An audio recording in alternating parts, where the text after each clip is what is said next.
and I would really appreciate it if you would stop Rob Taylor from blathering on and on.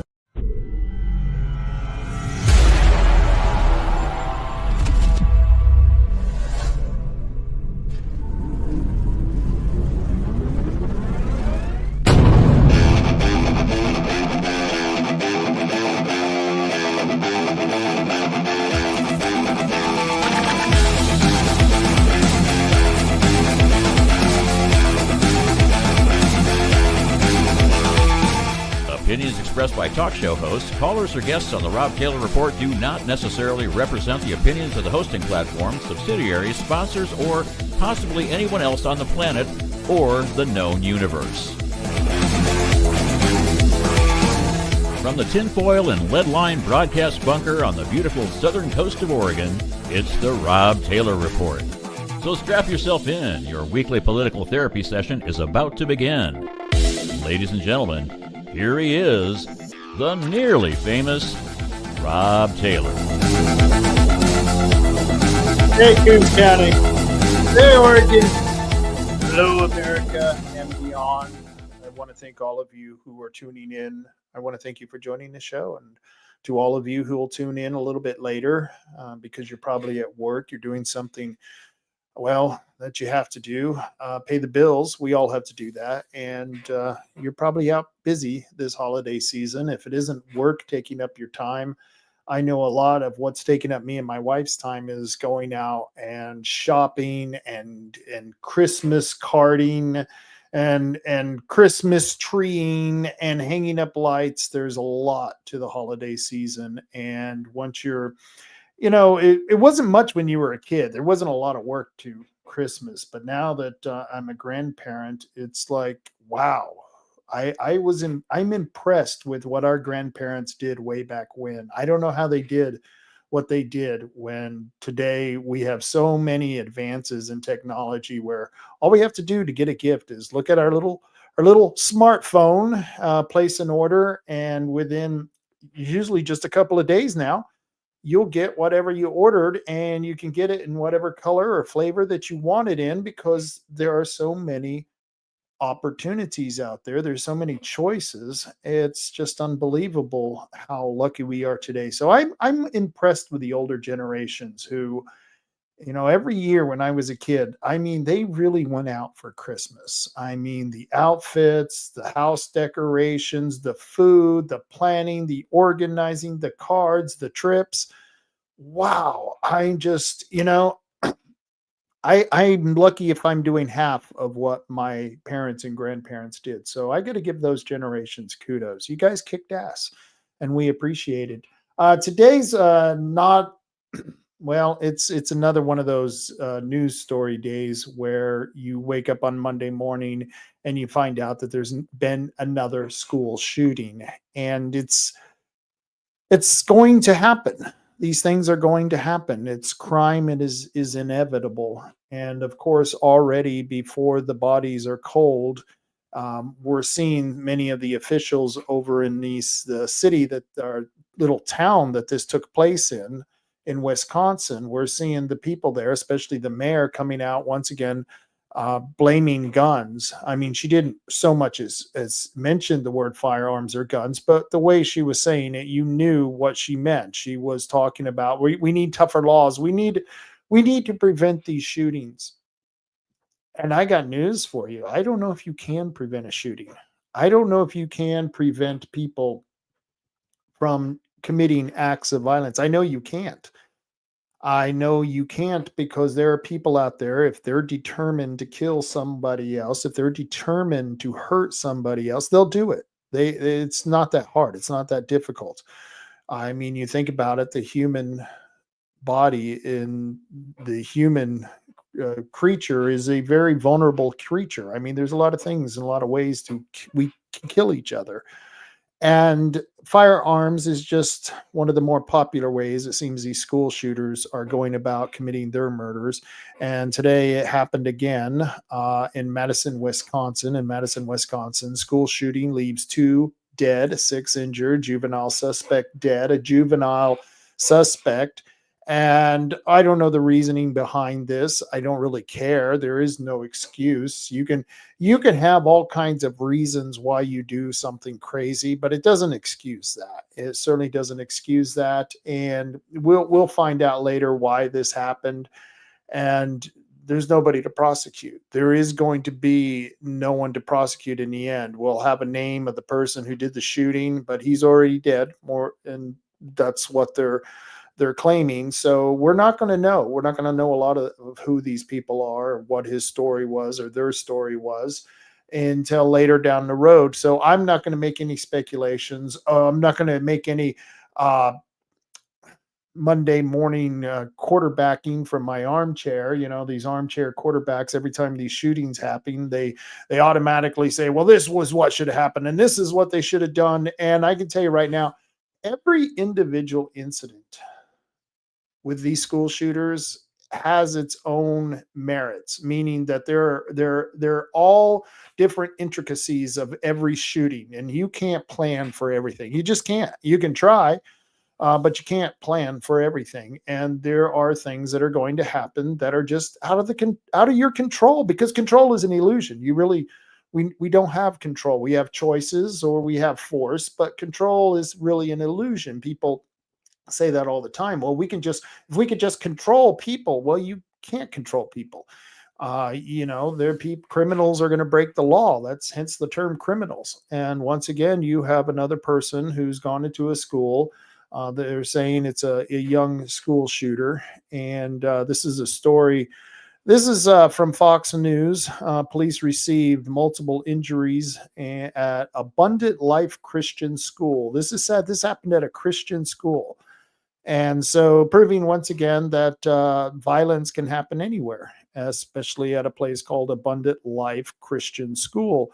And it says at least 2 people were killed and 6 others were injured in a school shooting in Madison, Wisconsin on Monday, with police saying the suspected shooter was found dead at the scene. During the update Monday afternoon, Madison Police Chief Sean Barnes said a teacher and a teen student were killed, and that's sad. That's sad for the family of those people.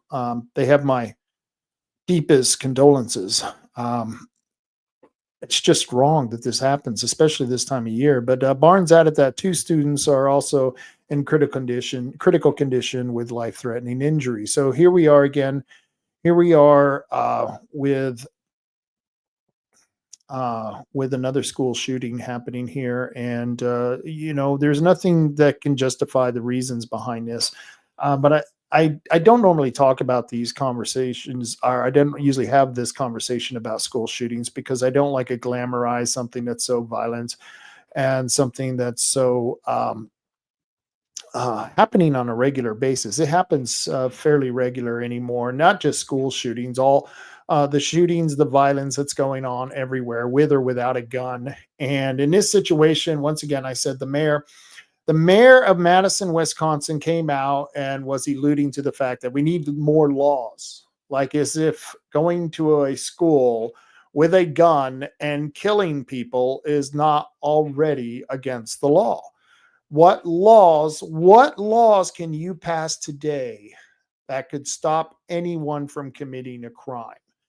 I mean, really, in essence, if you want to commit a crime in this country, you can do it. So I get back to the point where this is where the left gets it wrong. Anytime there's gun violence, as they call it, there's really no such thing as gun violence, because guns are inanimate objects. They don't cause violence. Only people cause violence. And every time there's one of these incidents where they're using a firearm, of course, the left blames the firearm, and they kind of neglect the individual whose individual actions are what really caused the situation. Guns are inanimate objects. I mean, what if this child or this person used a bomb or used fire or used chemicals to cause the same deaths? Would that be any better? Would we outlaw such things? You can make mustard gas just by the chemicals that are probably under your kitchen sink right now. I'm willing to bet several of you have the chemicals to make mustard gas, And if someone was determined to kill people, you could kill people using all kinds of different things. Guns just happen to be something that's instantaneous. You can grab it, you shoot it, someone's dead. Or someone's wounded. And that's the difference between a lot of these other things. Maybe explosives. They could, a pipe bomb could do just as much damage as a gun. So guns are just a way that people like to go about these crimes because it's instantaneous, and they want instantaneous gratification for whatever injustices, real or unreal, that these sick freaks have going on in their mind. And we don't know what's in their mind. We really don't know. And we can only guess. We really don't know. I mean, maybe this person has a manifesto. I love when they leave a manifesto. And people will read it and it's like, yeah, but could the guy be lying about his real reasons? Maybe they're just more simplistic reasons. Maybe or this person is butt ugly. People called him butt ugly and he got mad, went to school and killed a few people. I don't know. It doesn't really matter, does it? And it doesn't matter what he uses to commit this crime, or the person or the perpetrator uses to commit these crimes, because like I said, you can use anything. And the problem is that if you demonize inanimate objects, and this is where the right gets it wrong, when there are crimes committed and the person who commits the crime is under the influence of drugs, the people on the right will always say, well, it's the drugs. It was all the drugs they were on that caused him to be a criminal and caused the crime. And no, once again, it's choice. It's an individual who chooses to do wrong things, bad things to other people. It doesn't matter what drugs they are on, because there are plenty of people who do drugs who don't commit crimes. And so it's a mindset that's not only on the left, it's on the right, where the left will blame the guns when it's a firearm used in an incident, or the left will blame the guns, or the right will blame drugs when the person is under the influence of drugs. If this person who was the shooter was under the influence of drugs, I wonder if they'll blame the drugs and the guns instead of the actual individual. And I'm one of those who believes that people should have and take responsibility for their actions. And that gets me to my next story.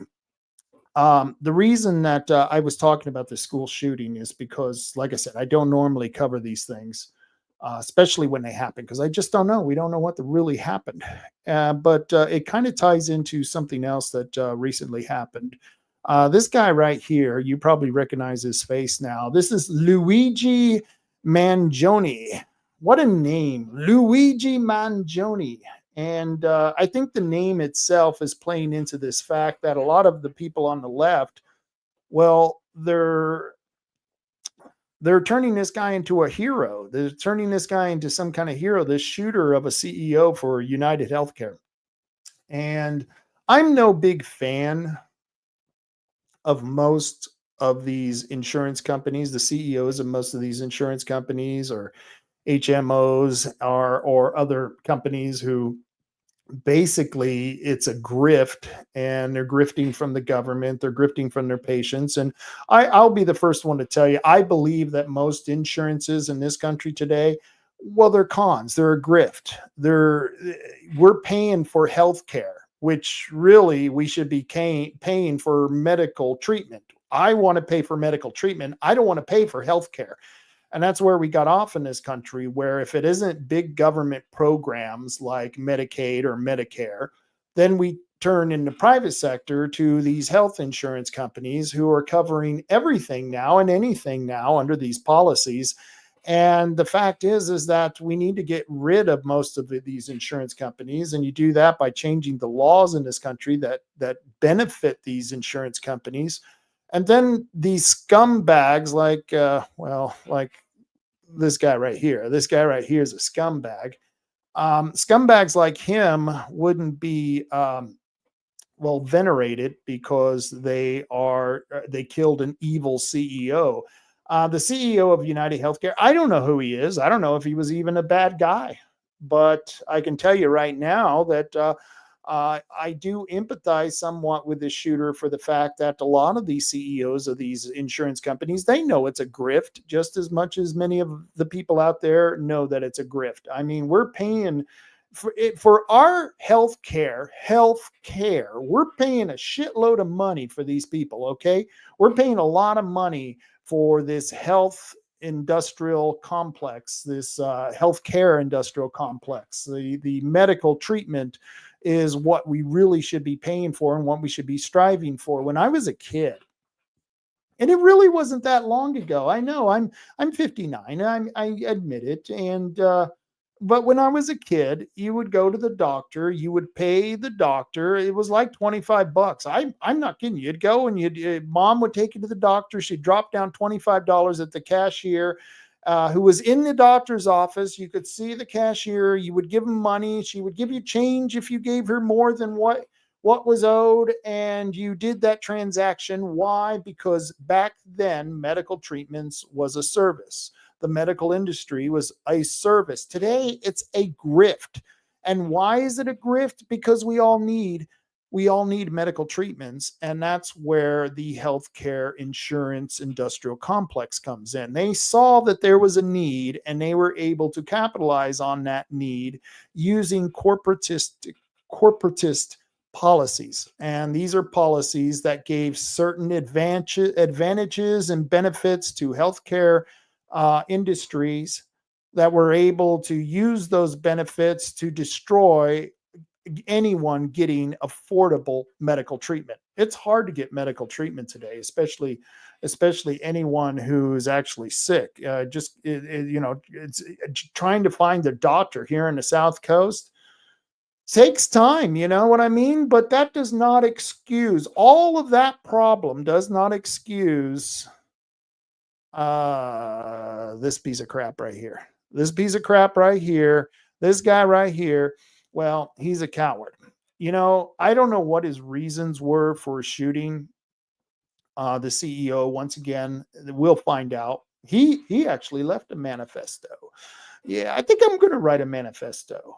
That way, if I ever get killed, they'll go, oh, but look, he had a manifesto. And I'll put all kinds of crazy shit in it. Yeah, like, you know, I invented the flying car and they stole the patent from me and stuff like that. You know, that's what I'm going to do. I'm going to write my own manifesto. I hope you guys read copies of that. I'm going to start selling it in paperback. I'm going to make sure my manifesto is available in paperback. But why do all these scumbags, this guy here, this Luigi Man Jone, why do they always write manifestos? Like, we give a shit what was on his mind now that he's a murderer. But I would have a little bit more respect for him. I don't have any respect for him, but maybe I don't know how to put that right. But I don't know. If I'm going to kill somebody because I feel I've been wronged by a CEO of a corporation, I'm going to make sure that guy knows who I am. Okay. I'm waiting outside all day to kill a CEO from the healthcare industrial complex. He comes out, United Healthcare, and this piece of crap right here, Luigi, he shoots him in the back, where I myself, if I actually have a grievance with someone, I would stop that person. Excuse me, are you so-and-so? Oh yeah, I just want to tell you, do you remember me? My name is, and here's what you did. And by the way, here's 2 bullets for your forehead. Okay, that's just me. All right. To me, if you actually have legitimate grievances against somebody and you're going to shoot them because you think that somehow that's going to vindicate you, then you should at least have the decency to look that person in the eye before you put 2 bullets in their head. Okay. You should have at least the decency to tell that person why you're killing them. Not this Luigi Man Jone. And he's been venerated by the socialists, by the leftists. And it's really sick that this guy is getting heralded for his what they're calling it's vigilantism, but they're calling him a hero because it was an act of heroism, him killing this horrible CEO from the healthcare industry. And once again, I'm not a big fan of the healthcare industry. I'm all about getting back to making treatment, health treatment. I'm ready to get back to that, where we actually get treatment.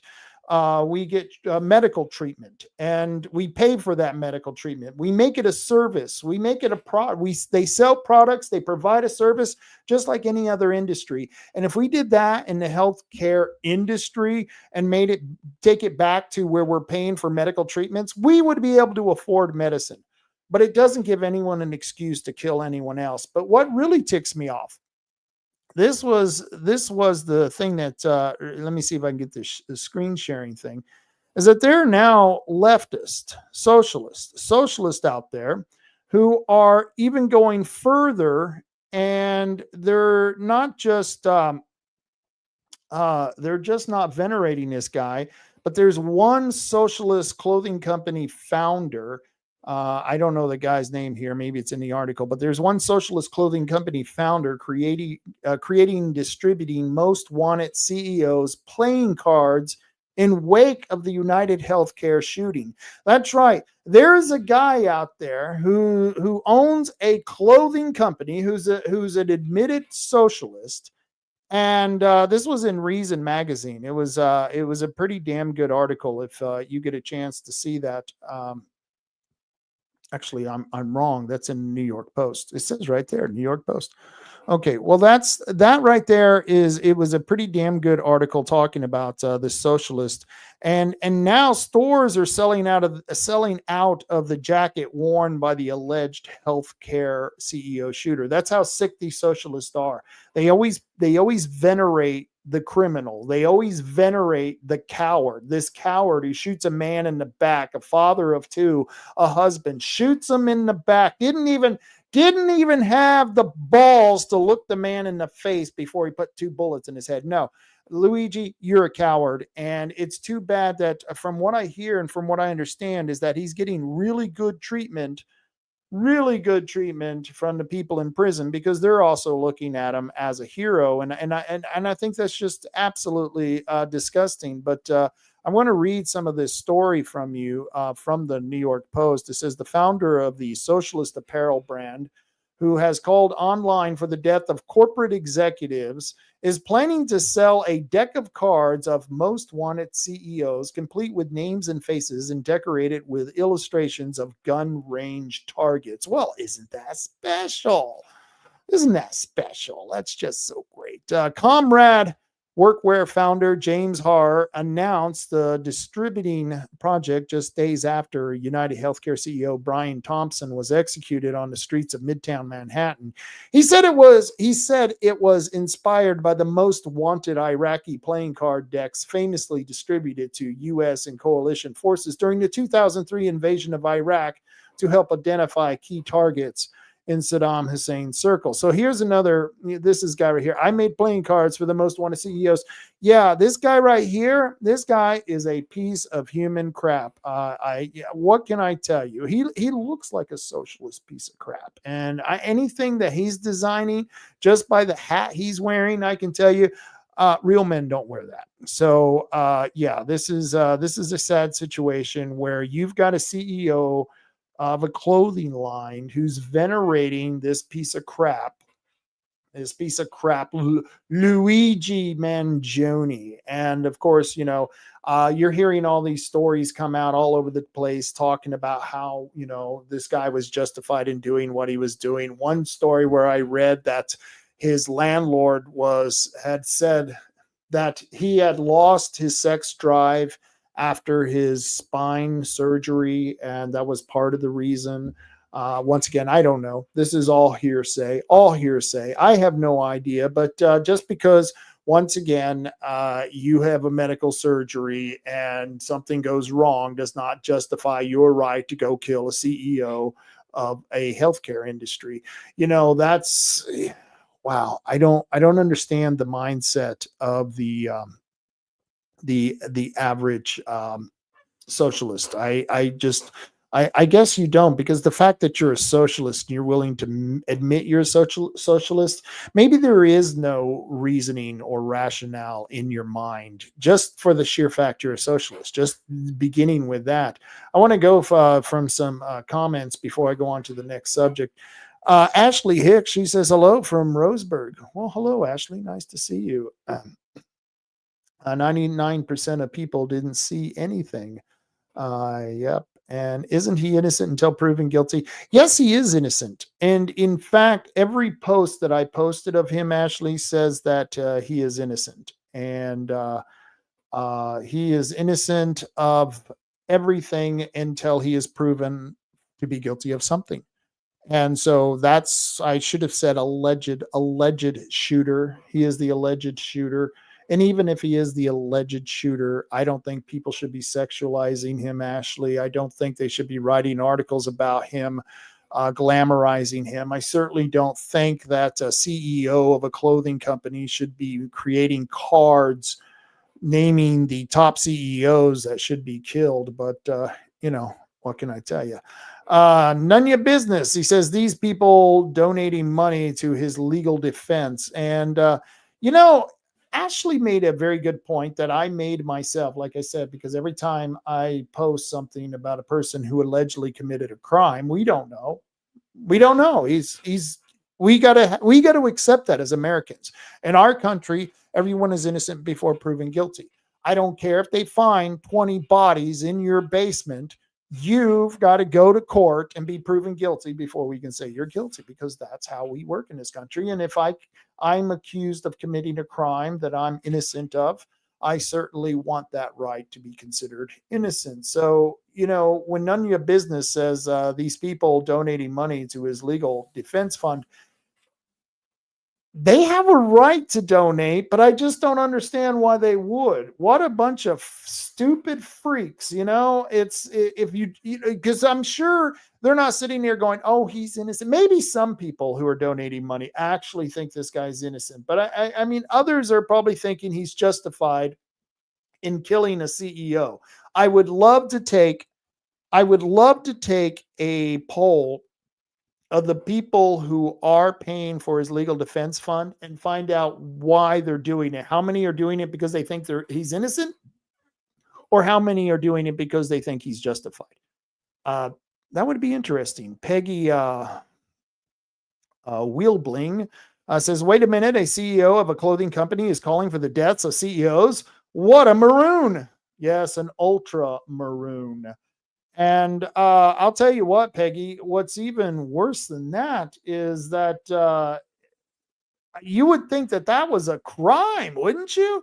Not only are you a moron, but you're asking for the death of CEOs who, once again, are innocent until proven guilty. In fact, the CEO that this guy killed, allegedly, and I'm talking about Man Jone, if he killed the CEO, allegedly, then that CEO was innocent until proven guilty. That CEO didn't get a trial. And so anyone who's saying, well, we got to treat Man Jone innocent until proven guilty, I want you to remember he didn't do the same for the man that he allegedly shot. Just saying, if he's found guilty, he's kind of, you can't use that excuse anymore. Ashley says, a person on post-prison supervision threatening to kill me a few nights ago. I reported it to dispatch, not even a call back from police.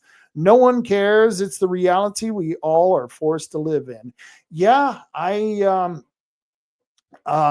has happened to me several times. The last time I got a death threat, the guy was going to choke me to death in front of everyone in the middle of the street, crush my face with his foot. And he got very explicit what he was going to do to me. And it was a guy who was mad because I was speaking out against the cities enabling these criminals in the streets. They call them homeless. They're not homeless. These are criminals.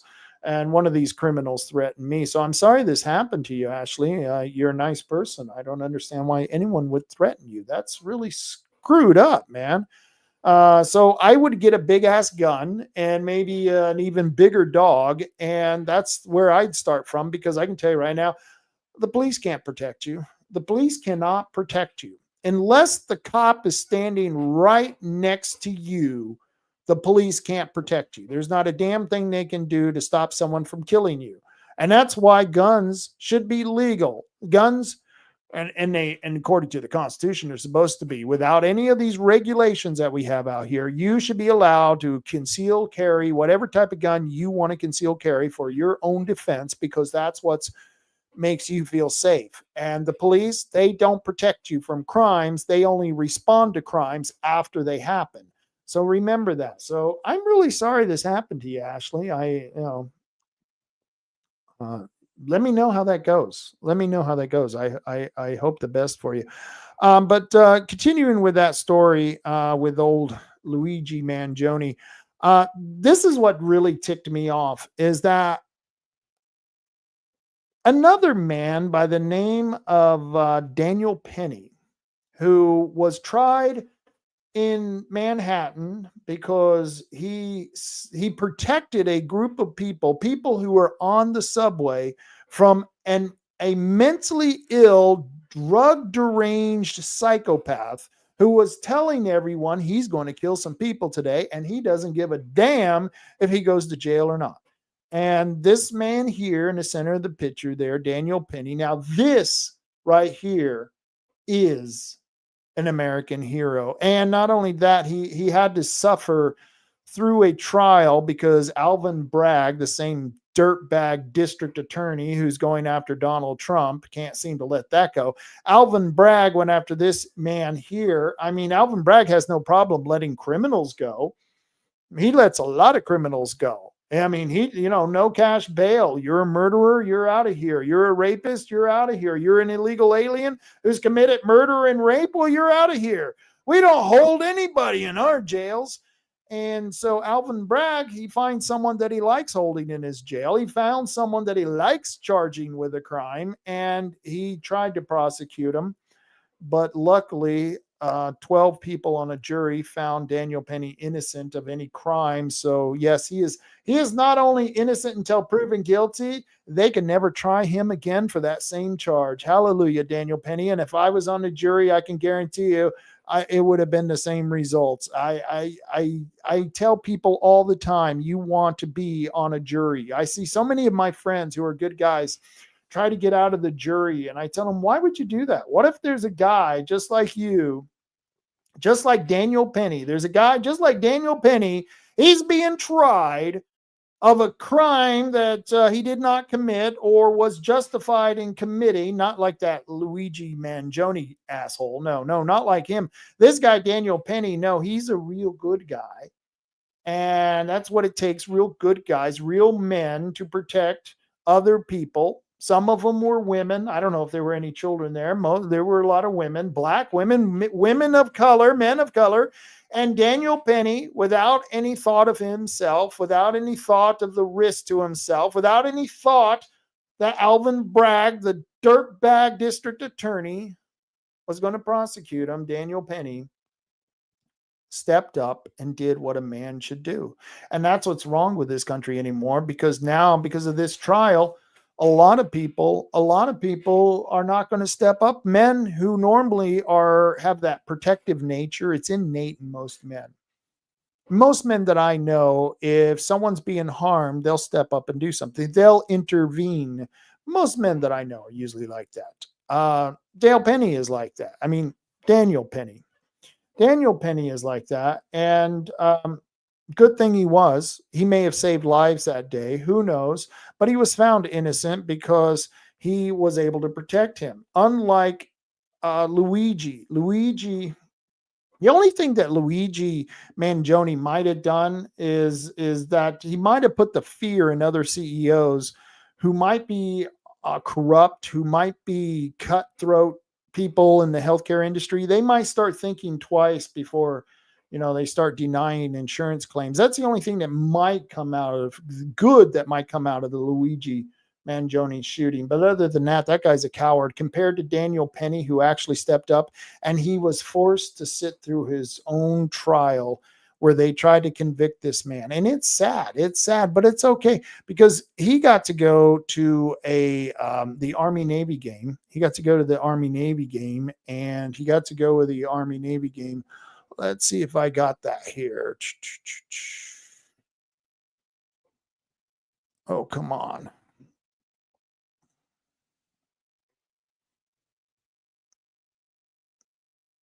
Nope, I don't have the story here, but he got to go to the Army Navy game with JD Vance and Donald Trump. And I don't know if you've seen the video of that. The crowd went wild. They went wild for Donald Trump. They went even more wild for Daniel Penny. And good thing, because Daniel Penny went through a hell of a lot for doing what every man normally has the instinct to do, and that's protect other people. And what was sad is that the jury was made up of four black people were on the jury, and most of the witnesses were black who testified in defense of Daniel Penny. So anyone who says that this was all about race or racism, like the Black Lives Matter leader who was outside, saying that black people now have to become vigilantes, that they're going to have to step up. And if white people try to silence us, like Daniel Penny tried to silence that other man, well, we're going to get loud, and you're just going to have to put up with it. Otherwise, we're going to have to, I don't know what, go vigilante on us.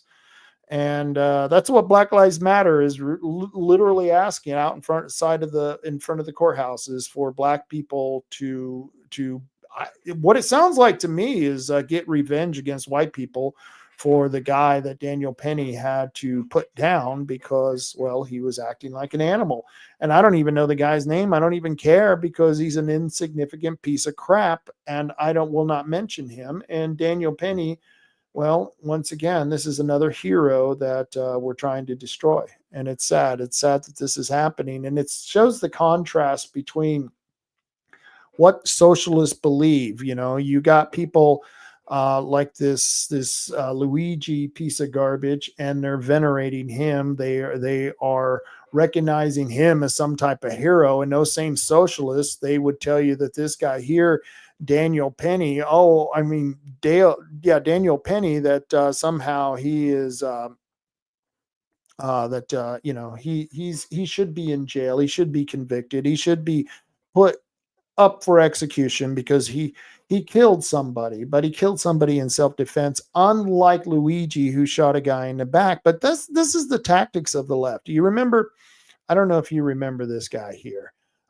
This guy here was the Unabomber. You remember the Unabomber? I don't even remember his name. I'd probably mispronounce it. And I really don't want to mention this piece of crap's name. Do you remember this one? The Rolling Stones, there he is on the cover, and he's trying to look sexy, like he's a rock star or he's a movie star, when actually he's a cold-blooded, terroristic murderer who killed in the name of religion, Islam. Yeah, he killed in the name of religion, Islam. These are the same socialists who, they idolize the Islamist. I don't know why, but they idolize this guy, and he was a murderer. This guy was convicted as well, the Boston bomber, and they venerate these people.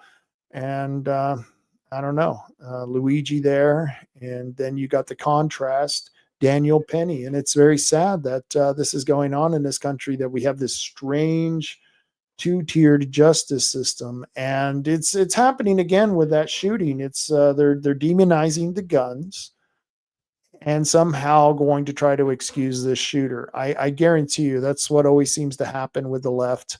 They have no consistency in their arguments, but that's the way it goes. Let's change the subject a little bit. Let's change it to something a little bit nicer here. And I think I had something here that I wanted to share. This was unusual. I don't know, maybe not for Oregon.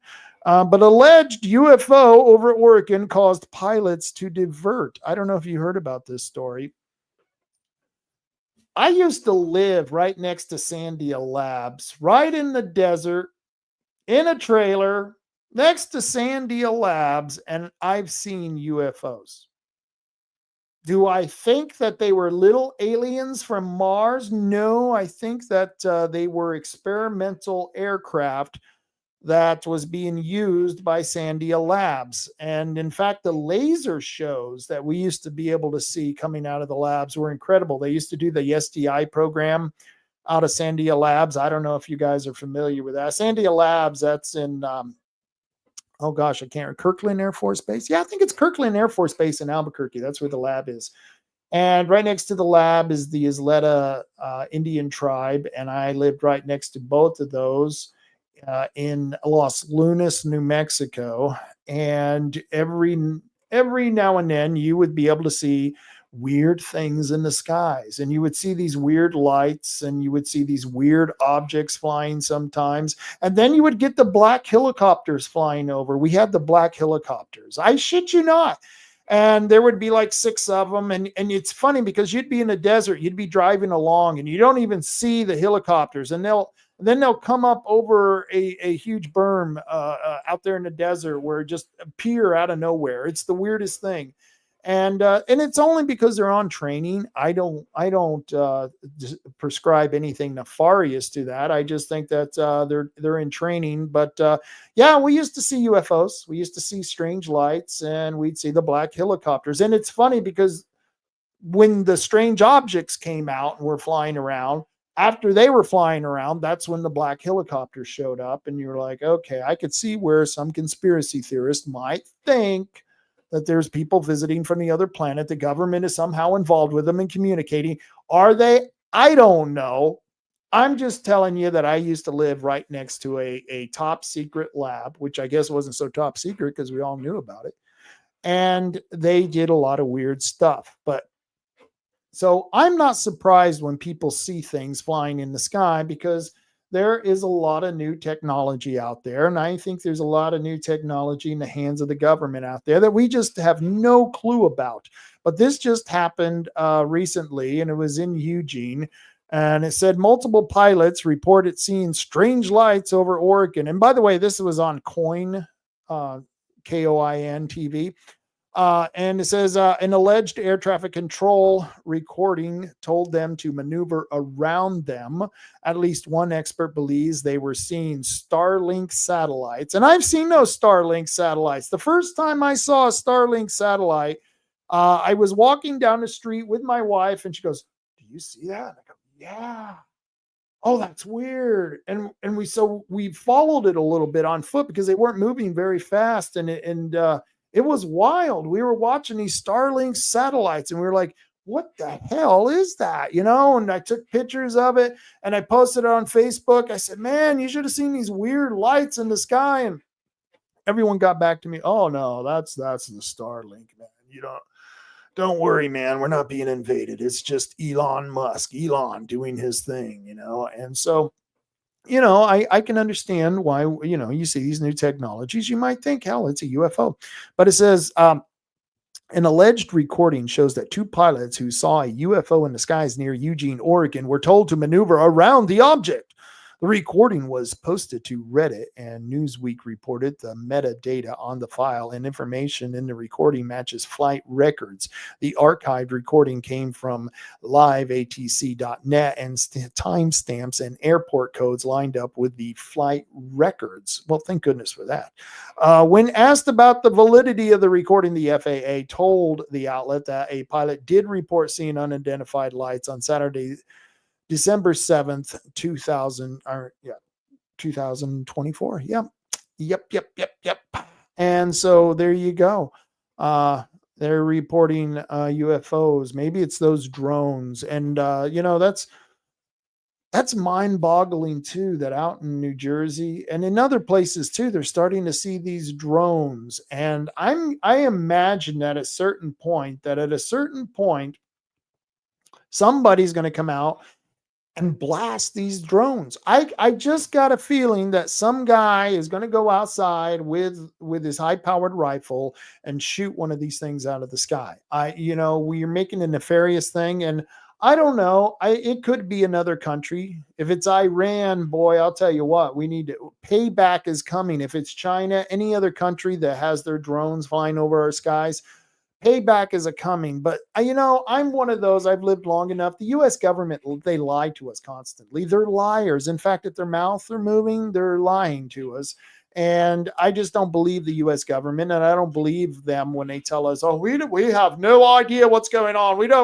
What lights in the sky? We have no idea. No, they have technology that can identify a mole on your ass from 50,000 feet in the air, but yet they don't know what the hell these drones are flying around. Really? You think so? I don't think so. I think they're bullshitting us. And I think they know exactly where they're coming from and what they're doing. And we will eventually be told because, we're just peons. We're just the minions here that, we can't handle the truth. We can't deal with the truth.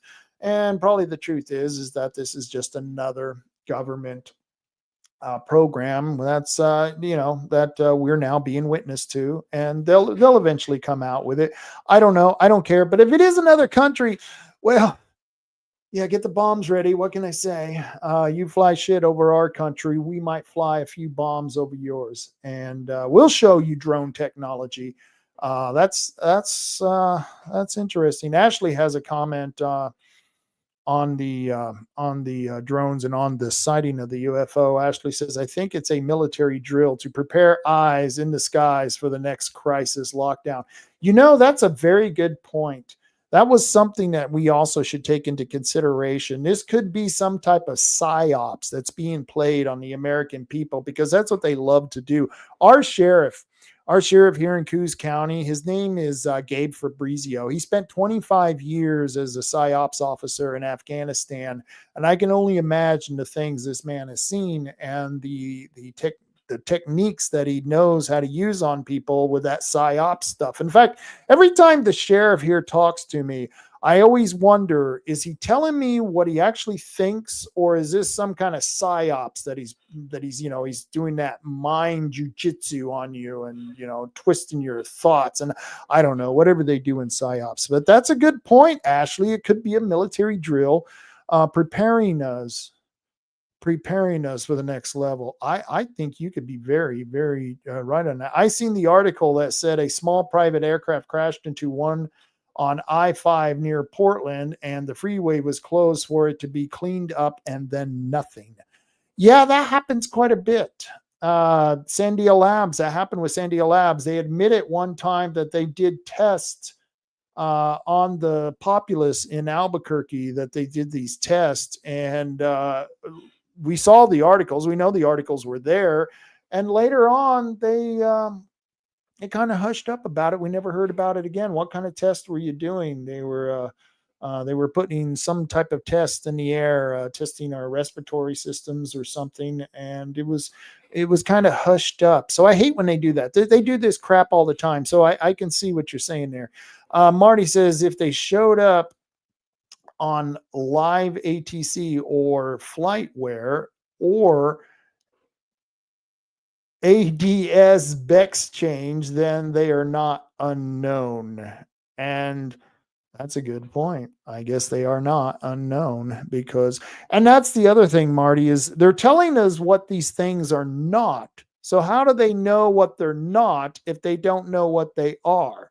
You know what I mean? That just seems a little weird too. So I just think the government is just bullshitting us about these drones. I just think it's all a bunch of bullshit.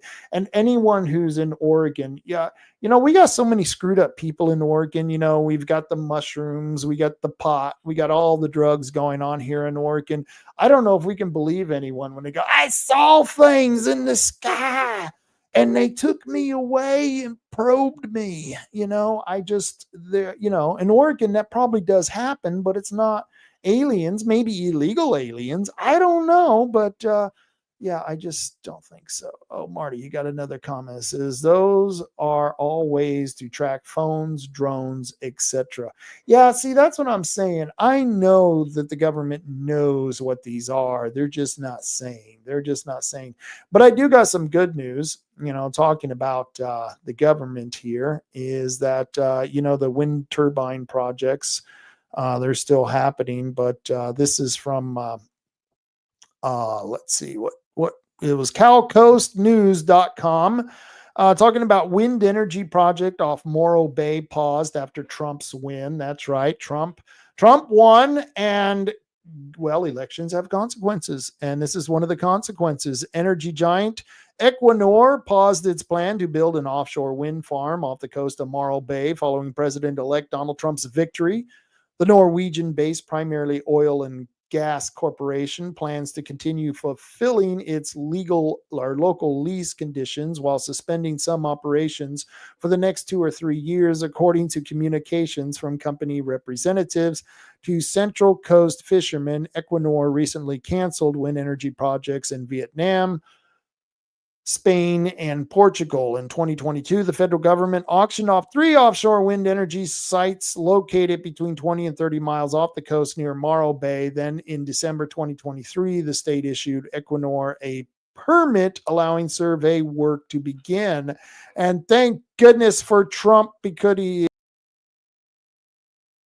on that. Yes, he did. What a good thing. That Trump, he does a lot of good stuff. So that's Morro Bay is a beautiful place. And I don't know if you've ever been there. It's out in the middle of nowhere.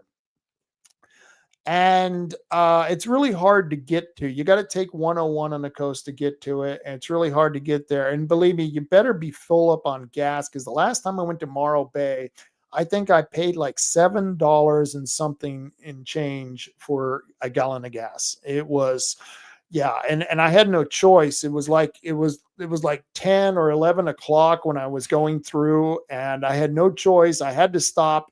I was nearly out of gas, because you got to take these long ass windy road 101 down the California coast to get to Morro Bay. And then they charge you a buttload for gas. And so make sure you have a full tank. But it's out in the middle of nowhere. It's a beautiful place. And, you know, they didn't have the population out there to protest like we had here. And I don't know what the local counties and cities, what the makeup as far as their political ideologies, I don't know what they're made up of. And so I don't know if they could have gone to their cities and their counties and asked for an advisory question so that the Bureau of Ocean Energy Management knew the feelings of all the voters out there. We did that here in Coos and Curry. We got that advisory question on, and it passed successfully in both counties. We told BOEM, the Bureau of Ocean Energy Management, to go pound sand. And now, thanks to Trump winning the election. See, he hasn't even become president, and he's already keeping promises that he's made. That's amazing. He doesn't even have the title yet, and he's already keeping those promises that he has made. You know, and that's like Trump says. You know, he's kept more promises than he's made. I don't know how he does that. He's incredible. But yeah, this is another promise. He promises to do away with this. In fact, I saw somewhere that they plan on Elon Musk and Ravi Swamy.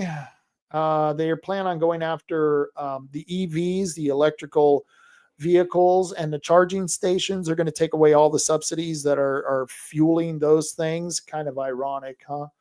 Yeah, EVs, the only way they're successful is through the fuel of government money. Yes, it's not a real fuel. It's a subsidized fuel that has to be fueled with our tax dollars. So I'm glad that that's coming to an end. And the nice thing is that we had no leases off the coast of Oregon. No leases, no deals have been made. So once Trump gets in, he can be very successful at stopping this for at least the next 4 years. I know David Brock Smith, the senator, passed a bill where he wanted to have 3 gigawatts of wind energy come off the southern Oregon coast by 2030. We know that because he sponsored the bill. He voted for that bill, and that bill is now law. And so we have Republicans here who tried to work against the people and put up these wind turbine projects, working with BOEM, trying to make it easier for BOEM to come into Oregon. And it was the roadmap. Even the Department of Land Conservation and Development has called it the roadmap. That's House Bill 3375. So we know that behind the scenes there were a lot of people who were working to get this done, and we'll take care. Oh, what I got to get this comment. It says here, Ashley says, we had a helicopter flying in circles over our neighborhood, and the neighbors were worried. I called the Roseburg Airport. She said aircraft under a certain size don't have to log what they're doing. Interesting. You know, it's funny. I used to live in the barrios in Albuquerque, and every night we had helicopters flying over, and they usually had spotlights on them flying over the neighborhood for hours and hours every night. In fact, when I first moved here, I was hard to sleep because, there were no gunshots or the screamings of people and the helicopters. But yeah, that's not surprising though. Getting back to my other story about the wind turbines. Ashley, you're behind. We're talking about the wind turbines right now. You got to catch up. Wind turbines. So the wind turbines, it's a great. The president has now put a kibosh on the project in Morro Bay. He'll put a kibosh on all these offshore wind turbines, especially the ones in Morro Bay. The ones here in Coos Bay was the same way. It was going to be 30 miles off the coast. They have to put a transformation facility out there to transform the, what is it, the DC to AC or AC to DC? Gosh, I forget now. But they have to transform the energy out there, which then pulls in water, heats the water up, and then they pour that water back into the ocean, heated water. And yes, there will be chemicals in that water. And somehow this is going to make the environment cleaner. Yeah. Did you see where there was a report out that I saw that all LNG facilities have cut their carbon emissions by 40% in the United States? That's an incredible number. Yeah, I think if we just keep working with these fuels that we know they're tested and tried, things like oil. Oil has been around a long time. Natural gas has been around a fairly long time. They're reliable. And guess what? They're renewable. The earth makes this stuff all the time. Oil is renewing, liquid gas, our natural gas is renewing. And so we need to discover better ways and safer and cleaner ways to use these products because they're reliable. This whole idea about wind energy and wind turbines and the solar panels, this is a bunch of BS. I mean, it's okay if we're talking about powering your radio with a solar panel, but when you're talking about powering cities, well, you got to wipe out entire farms to power cities with solar wind or solar panels or wind turbines. You got to. It's a huge carbon footprint to use these alternative energies. So I don't know. It's just not equitable, and well, they're just pretty damn stupid to do it. Let's see. There was something else that I wanted to talk about before I got out of here. I got several more stories I got to tell before I get out of here. But on the national level, once again, and this was just being reported in Reason Magazine. Let me see if I can share this right here. Boom, Reason Magazine. I think this is the second story I've shared from Reason Magazine. Good place to go get some news. But it says Senate tees up $200 billion Social Security giveaway to public sector workers. I don't know if you heard about this. I don't know.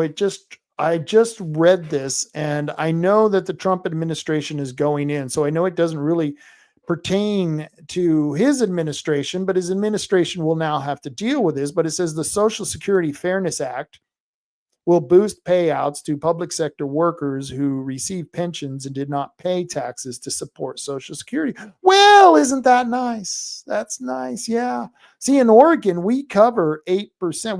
We on PERS, the public employees retirement service. Is that it? Public employee retirement. I forget. But it's the retirement plan, PERS, for all Oregon employees, public employees.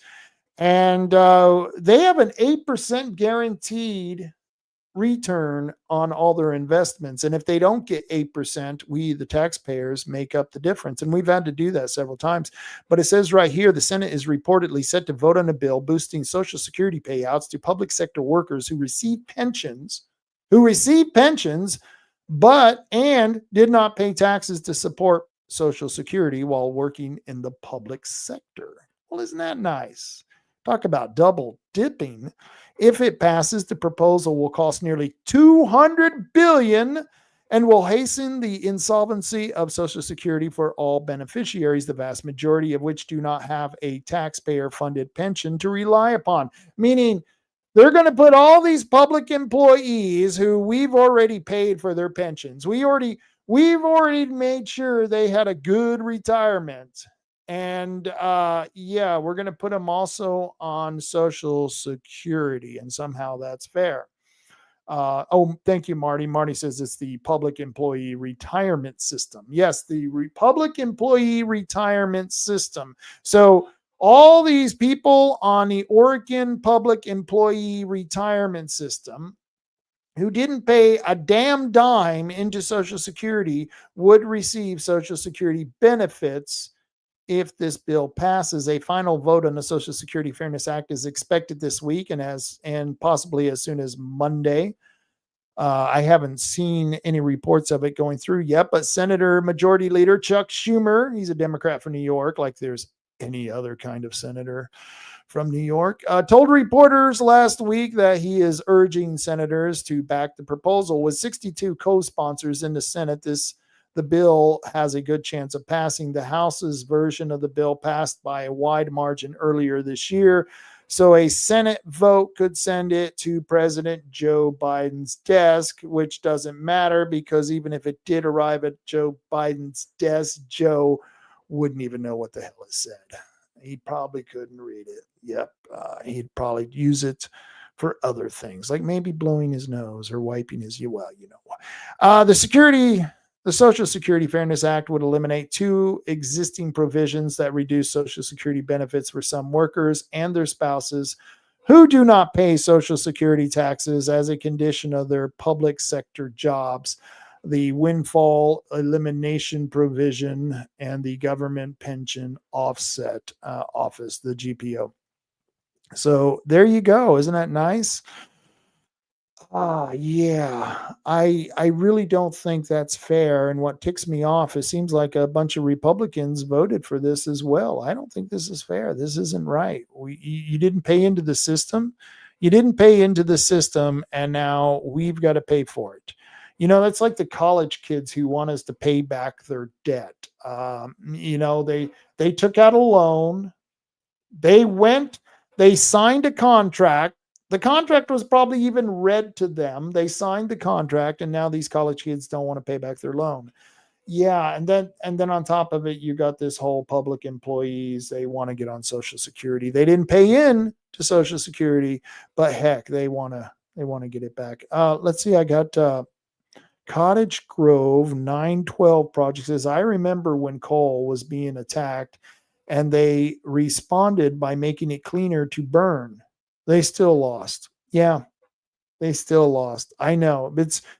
It's not about the coal. It's about who is providing the energy and who controls who's providing the energy. Yep. Ashley Hicks says, when was the last time you seen our governor? I don't know. She was at the special session they had where they're going to spend a whole bunch of money to give to the department, the Oregon Department of Forestry. They're going to spend a whole bunch of money to give to the Oregon Department of Forestry because the Oregon Department of Forestry created an HCP, which took about 50% of the state lands out of production. They're not going to be doing any more logging on these lands. And of course, that means no more money is going to go in, who used to go into a lot of different taxing districts, will no longer go into those taxing districts. And the department itself lost millions of dollars. So they're going to have to find a way of funding that. And of course, you know who's going to pay for that, Ashley. You know who's going to pay for that. You and I and every other taxpayer, we're going to pay for the Oregon Department of Forestry and their bad decisions. But as far as the governor, I haven't seen her, but I do know she was at the Salem at the opening of the special sessions, as she called. I'm pretty sure she was there. But I want to get back to talking about these public employees who got public pensions and now are going to be able to siphon off Social Security payments as well. Yeah, what a nice deal. And they're saying it's justified. Oh, it's justified, even though we didn't pay into the system. Well, now, that I want to, tie that in with the argument that is coming from college kids. This is my favorite argument that, we got to pay for these college loans. We got to pay for these college loans for these college kids because, well, they were pressured into taking these loans. They were naive children pressured into taking these loans. And these loan sharks at the colleges, they know how to get into these kids' heads and trick them into signing these contracts. And you know what? I call bullshit on all that. I know. This was predatory lending. Yeah, I'm sure it was. It doesn't matter. You can call it whatever it is. You can make whatever excuse you want, but I can solve the student debt crisis. It's very easy to solve it. You took out a loan, you need to pay it back. Pretty damn simple. And hopefully, people in the future, hopefully college people in the future, if the college kids who went to college and now are grown-ups who want us, the taxpayer, to pay for their loans, and we don't pay for their loan and they have to pay it back. Hopefully the next generation will learn college is a scam, much like health insurance. Yes, health insurance is a scam and colleges are a scam, but that doesn't justify anyone being able to go to the healthcare or to the college and kill anybody in the guise that they're both scams. I'm telling you, they're a scam. Most people know they're a scam. Any real intelligent person knows what a scam college is. Any real intelligent person knows that health insurance is a scam. It's ridiculous. And Marty made a good point here. It says naive kids can get gender assignment changes, though. Yeah, isn't that weird? Yeah, isn't that weird? You can, as young as 7 years old, Oregon will allow you to get a gender change, not have to tell your parents and force their insurance to pay for it. And you will get your change. So Jimmy will become Janie, and Janie, now you are part of the healthcare industrial complex.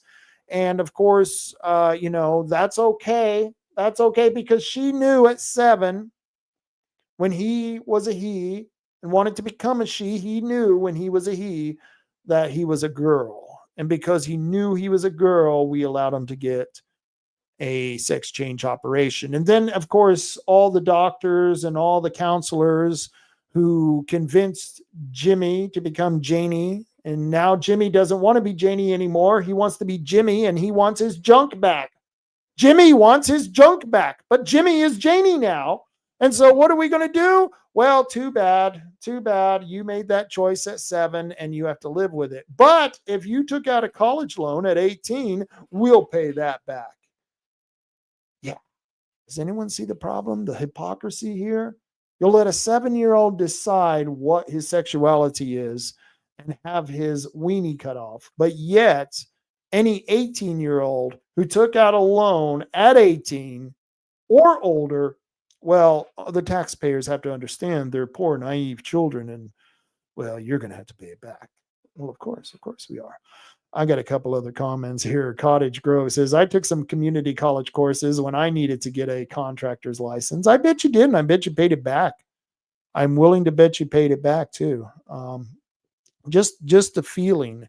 I basically took an apprentice program to become an optician, an optical technician, and then an optician. It took me years to work up to being an optician, at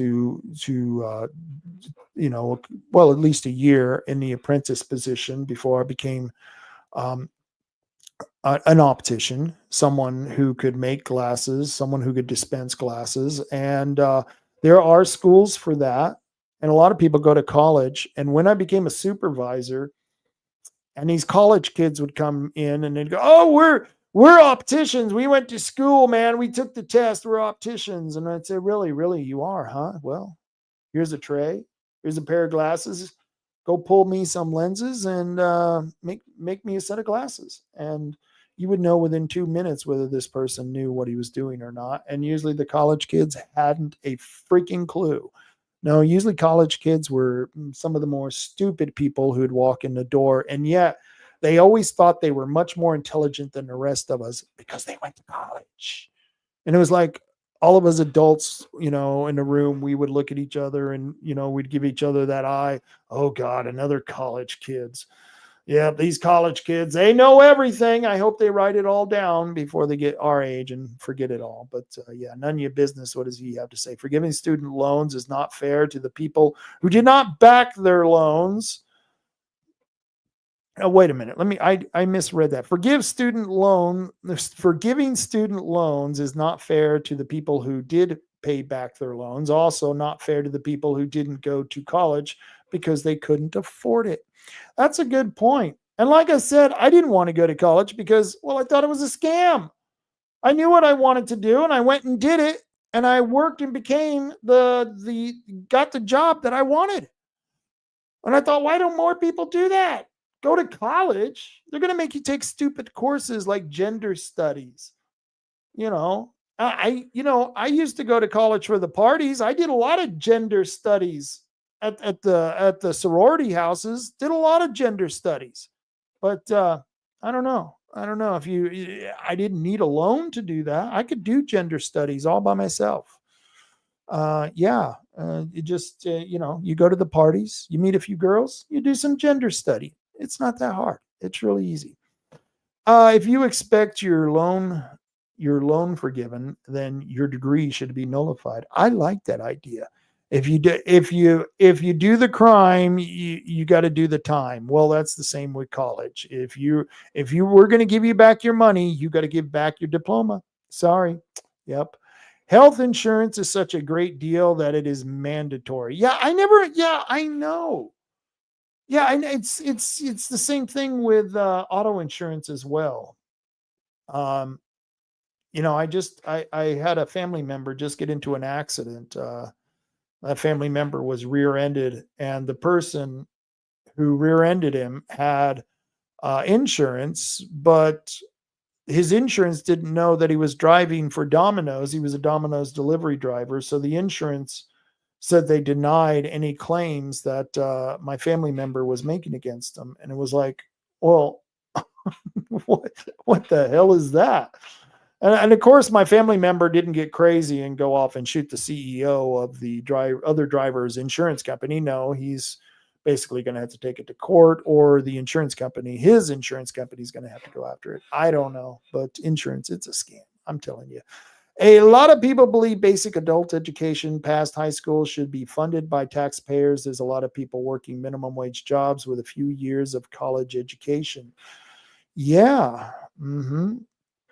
And a lot of people think a lot of crazy things. I don't want to pay for anything. I don't live my life to pay for people to get high school educations, but yet I'm forced to. I don't. The guy none your business, Ashley. He doesn't have any kids, but yet he has to pay a buttload of money in school taxes to pay for other kids that he hadn't had the pleasure of creating to go to school. And none of your business doesn't like sending other people's kids to school. And I'm certainly not going to want to send them to college. So yeah, I know there's people who believe that, and they're wrong. If they want to go to college, they need to pay for it themselves. And that's just the way life is. And you know how you make college more affordable? You get government out of college. Completely get government out of college. That's why healthcare is unaffordable, because healthcare is not medical treatment. It's a scam. Cottage Grove. Bet you discovered there were only 2 genders. LOL. It's funny you say that, Mr. Cottage Grove 912. In most cases, it was one gender or the other. It was, and in the 80s, we looked alike. The boys kind of looked like girls and the girls looked like boys. But when you got down to it, and you know what I'm saying, when you got down to it, you knew which was which because the plumbing was pretty identifiable. Yeah, funny. I agree with you. If the person is no or low income, how do they pay it back? Not my problem, Ashley. I've got a mortgage, and are you going to pay for my mortgage? I mean, they were pretty, I think they were predatory lending on our ass when we got a mortgage. And, we don't have the highest of income. Are they going to pay my mortgage? Well, hell, if they pay my mortgage, why not pay my food bill? Because food is much more important than college. And what clarifies as low income? It's what qualifies that? And is it my fault that you got a low paying job? That's not my fault. So Ashley, you're not going to get me to agree on this one. There are people out there who, if they make agreements, they sign a contract, they need to be responsible for themselves. And that's just the way life is. And until you agree to pay my mortgage, I am not paying anybody's education. I'm just not having it. And none of your business says, I don't want their problem becoming my and the taxpayer's problem. Yeah, the problem that they don't know what the hell they're doing when they're signing stuff. But Ashley says, didn't they get bailouts? I'm not sure, Ashley. Yeah. And Ashley says, once again, I'm playing devil's advocate here. Okay. All right. I get it. Sometimes that's good to have someone on there throwing it in there. Boy, you should have seen the abortion conversation we had the other day. We had it on the Friday night rant. It was a couple of Friday night rants ago. And I love it when people, we have different opinion, but yeah, I wouldn't care if you did believe that. I think you have a right to believe what you want, Ashley. And if you believe that people should have their debts paid back, that's fine. And if you're playing devil's advocate, that's even cooler. I love it when people throw in those opposing opinions. Oh, let's see. I got to go to another story. Let's see. I've covered that. What else do I got? Yeah, I got that. Senate gears up. Yeah, I got rid of that. Let's see. I know there's something else. I've got some local stories here. And it has to do with the governor. You were asking me about the governor. Where is the governor? There she is. The Oregon governor. Let me see if I can share this tab with you. The Oregon governor.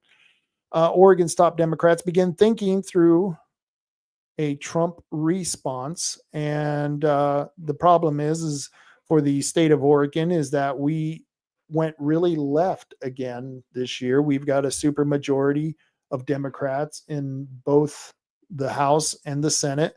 We've got Democrats in all of the statewide offices. We are a Democrat state, no matter how you look, even though 29 out of the 36 counties are usually Republicans. 29 out of the 36 counties actually went for Donald J. Trump. There you go. There's a map. All of those red counties, there's 29 of them. 1, 2, 3, 4, 5, 6, 7. Yeah, there would be 29 of them. There's 36 counties, 7 counties. And as you can see, there's Salem, there's Multnomah, the northern counties up there. And as you can see, we are in essence, we should be a Republican state, but we're not a Republican state. We are a Democrat party state. We are a one-party state. I mean, it's been that way since I've lived here. Oregon's top Democrats began thinking through a Trump response, and I'll tell you what.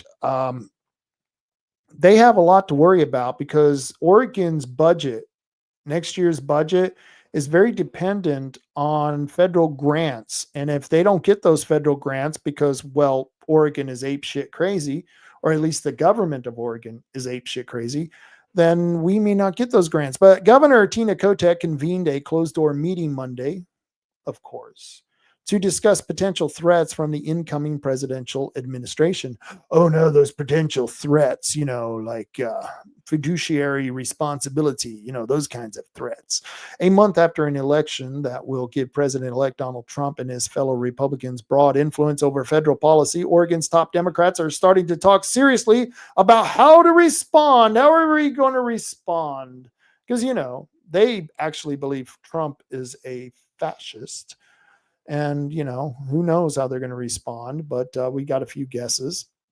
On Monday, Governor Tina Kotek met with the rest of Oregon's statewide officials, Attorney General Dan Rayfield, Secretary of State Tobias Reed, Treasurer-elect Elizabeth Steiner, and Labor Commissioner Christine Stevenson, all Democrats, to begin sketching out potential threats to what Kotek called Oregon values under the second Trump administration. Now, let's see, what are Oregon values? Well, we like killing babies. We like assisting people who want to kill themselves. We like child mutilation in this state. We like taking away people's right to defend themselves. Let's see, what else do we? And we likes our drugs, which explains the first four things I gave out there. Yeah, we like our drugs here in Oregon. We really like our drugs, and so yeah, Oregon is worried about the president. So, because we got Oregon values. And of course, Tina Kotek, she should worry. She should be very seriously worried because I'll tell you right now, there are a lot of things that they were hoping was going to go through that's going to be kiboshed. And I'll give you an example, was the story I covered earlier with the wind turbines. With the wind turbines, they're not going to be doing those projects anymore. And yes, Oregon has a bill, House Bill 3375, which was sponsored by David Brock Smith, and the majority of Republicans voted for it in the House. And that bill created the roadmap to bring in those wind turbines and set a goal of 3 gigawatts coming off the southern Oregon coast, coming from wind turbine energy projects, and that was set for 2030. Well, it looks like that date is going to have to be pushed back there, Tina.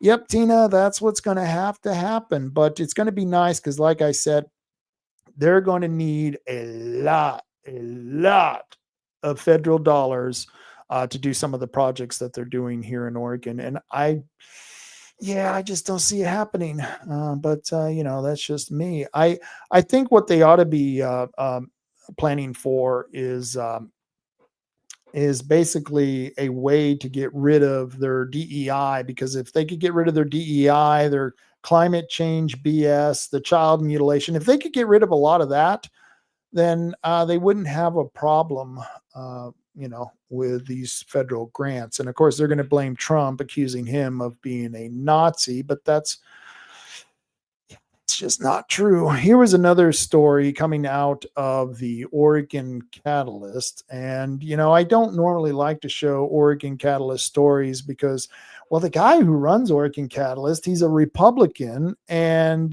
he's Knope's son, Tim Knope's son, who's a traitor to those Republican senators who walked out in the 2023 legislative session. And that's Reagan Knope. He runs the Oregon Catalyst. But this was an interesting story, so I thought I'd go ahead and talk about it. It says epic 7-way battle for state GOP throne. This is the Republicans. They're going to be battling it out. And here are the candidates for the Republican Party chair. Gabriel Bueller, he's a friend of mine. Jerry Cummins, Ben Edel, who's another friend of mine. Justin Huang, Richard Jarley, Joe Ray Perkins, also a friend of mine, and Angel Tia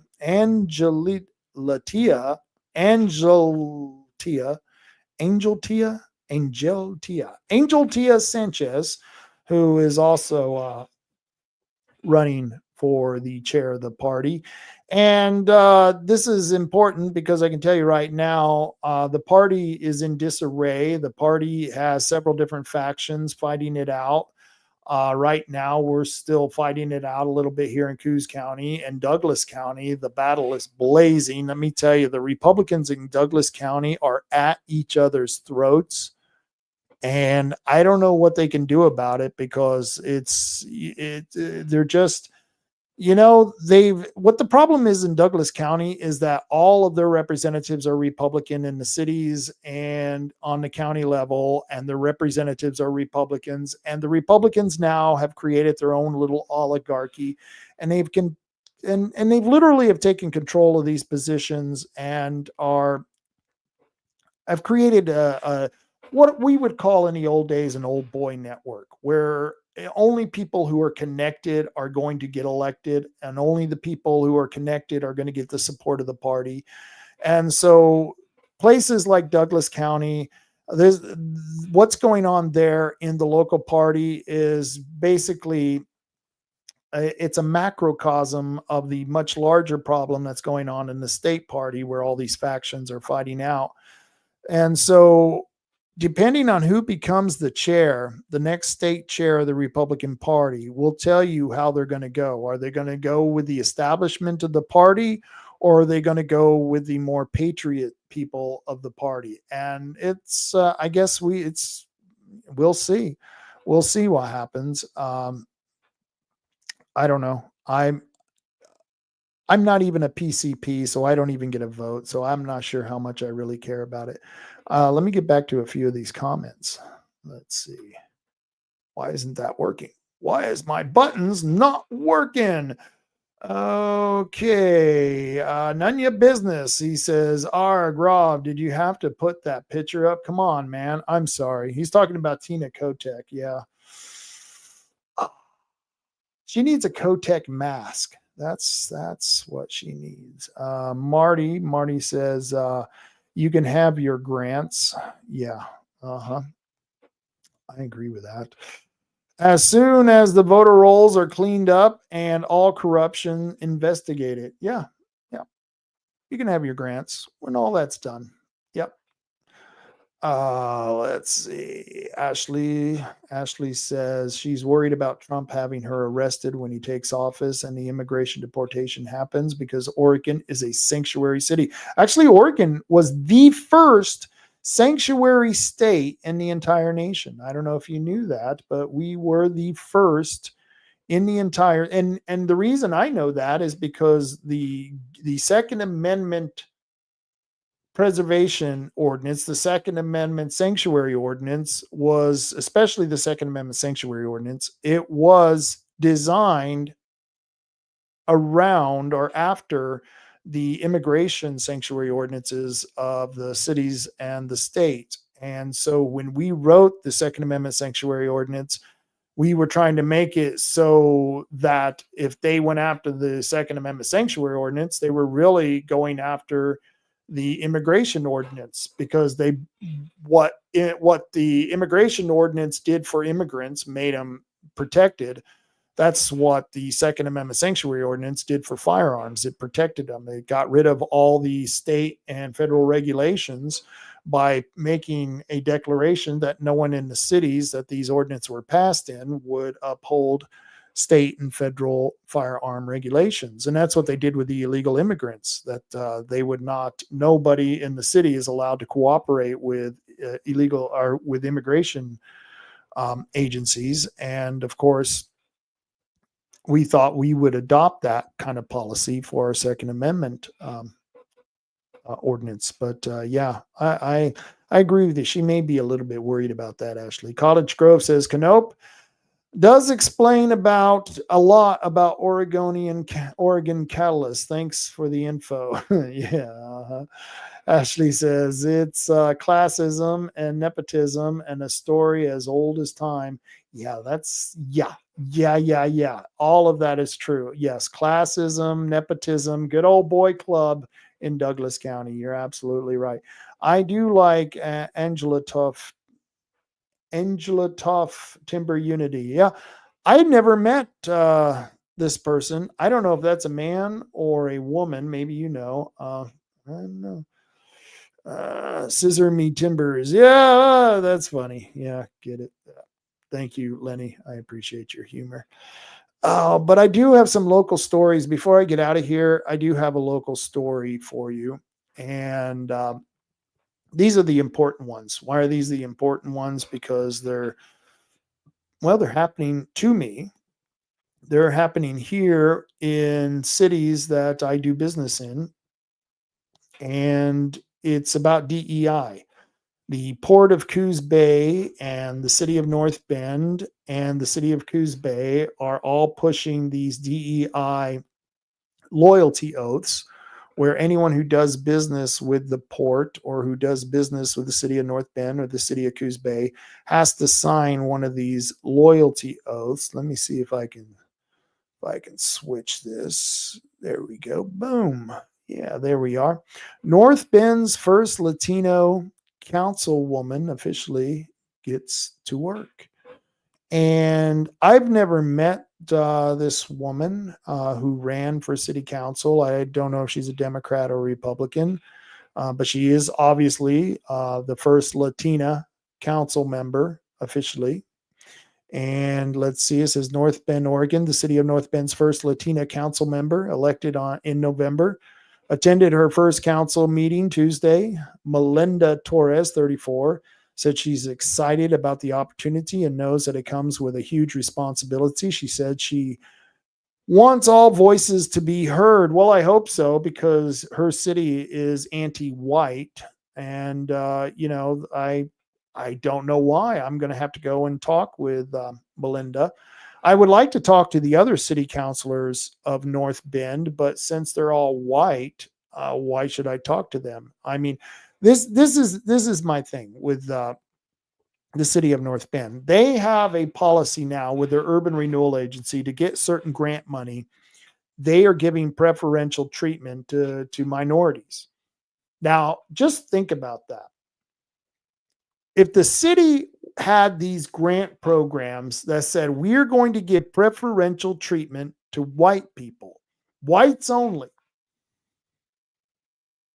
If we were going to give preferential treatment to white people, what do you think the headlines would read? Of course, it would read North Bend is a bunch of KKK racist, and we should demonize that city and completely cancel that council, and they would be justified. In fact, if the city of North Bend actually had a policy that said we're going to give preferential treatment to whites only, then I would have a problem with it, and I would be at the city council meeting, the next city council meeting, to complain to the city councilors.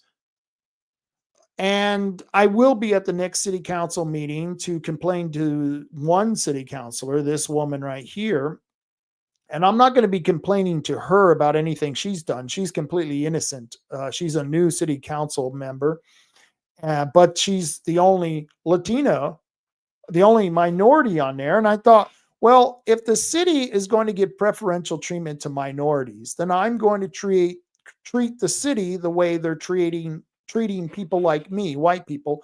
And I'm only going to talk to the Hispanic woman. I'm not going to talk to the white counselors anymore because, well, I'm only going to give preferential treatment to the one counselor who's Hispanic. So I'm going to be going to North Bend, and during public comment, I'm going to be speaking with this lovely Hispanic woman. And I'm going to be telling her why her city is anti-white and how, as far as I'm concerned, I don't know how it's even legal. And I saw the excuses that the city put out. The city put out all this different information. Why it's not contradictory that the city has an actual resolution that they said they would treat everyone equally. And simultaneously, the city has a policy for their urban renewal money that they will give special preferential treatment to minorities. Those are two conflicting ideas. You can either give preferential treatment to one group of people based on their ethnicity, or you can treat everyone equally, but you can't have it both ways. And of course, the city of North Bend is trying to have it both ways because, well, that's what the government does. And so I'm going to treat the government of North Bend the same way they're treating white people. I'm going to go in there and I'm going to make a public comment to this woman here. What's her name again? Let me see if I can find her name here. It was in the story. This lovely woman, Melinda Torres. I'm only going to be addressing her because I'm going to give her preferential treatment over the other councils because they're just stupid white people. Why should I give anyone on the North Bend City Council any exceptions to this policy because they created the policy when I'm treating them the same way they're treating other people? And the way they're treating other people is if you're white, well, you're going to be disrespected, and you're going to be they're not going to treat you the same as minorities.